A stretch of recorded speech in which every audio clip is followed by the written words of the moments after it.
is fair accounting. Okay, if I wanted to keep you from buying anything, I would establish an accounting rule that said you can only lose money on the trade, but you can never make money. And that's a one-way ratchet. If I actually set up an accounting system where you always lose, you never win, and if you win, you have to act like you lost. And then if you lose again, you could win 99 times, but the 100th time you lose, you report one loss, no wins. Okay, that's just prejudicial and hostile. Okay, so indefinite intangible accounting allows you to lose but not win. And it's the kind of accounting you give to things you don't want people to buy. And so fair accounting was critical. And this January, it became optional. And next January, it will be mandatory. And so that's a big step forward.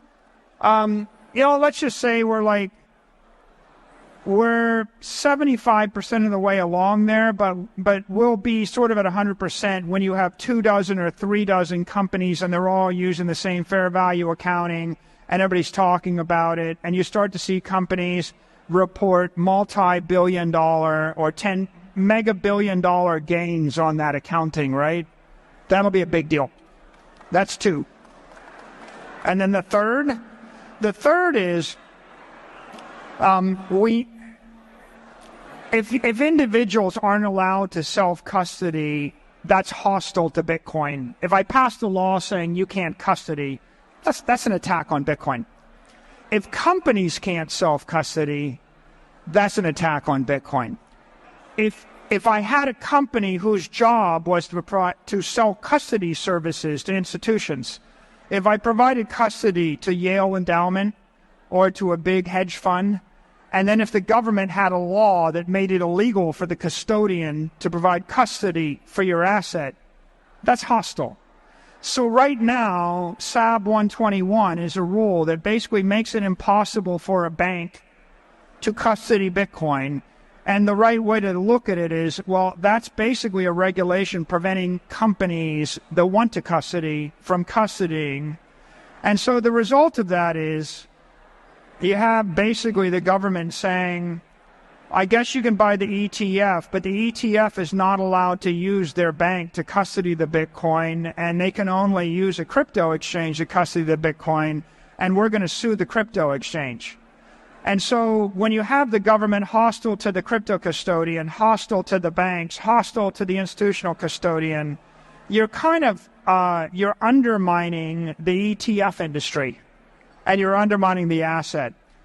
So the third plank is we just need for the SEC, the OCC, the FDIC to allow banks like JP Morgan and Citigroup and Goldman. But by the way, you might not like JP Morgan because of what the CEO has said, but let me guarantee you that within a year or 2 years of when it's possible to custody Bitcoin, JP Morgan will start a process to do that. And within 4 years, they'll be custodying Bitcoin because it's money, and that's what they do.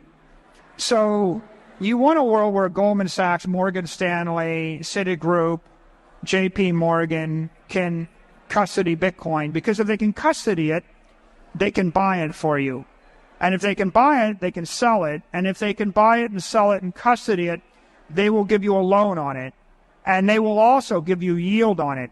So the world after the banks can custody Bitcoin will be, I could have Bitcoin at a bank too big to fail, backed by $1 trillion balance sheet. They would give me 500 basis points of yield. You know how much money you get if you put your money in T-bills right now? You get 550 basis points risk-free. I think that the banks will give Bitcoiners 550 basis points risk-free when they can custody the Bitcoin. And so the world would be very different if you got paid 5% interest on your Bitcoin while you're actually holding the Bitcoin. And I think the other thing is they will give you a loan at SOFR, which is 550 basis points plus 50 basis points spread. So you can get a loan of 6% from Citibank or Bank of America when they can custody the Bitcoin. And then the third thing is they'll let you post the Bitcoin as collateral against your house or your a mortgage, and you'll be able to I think refinance your mortgage maybe to 100% loan to value or 120% loan to value by putting the Bitcoin as collateral. Like right now.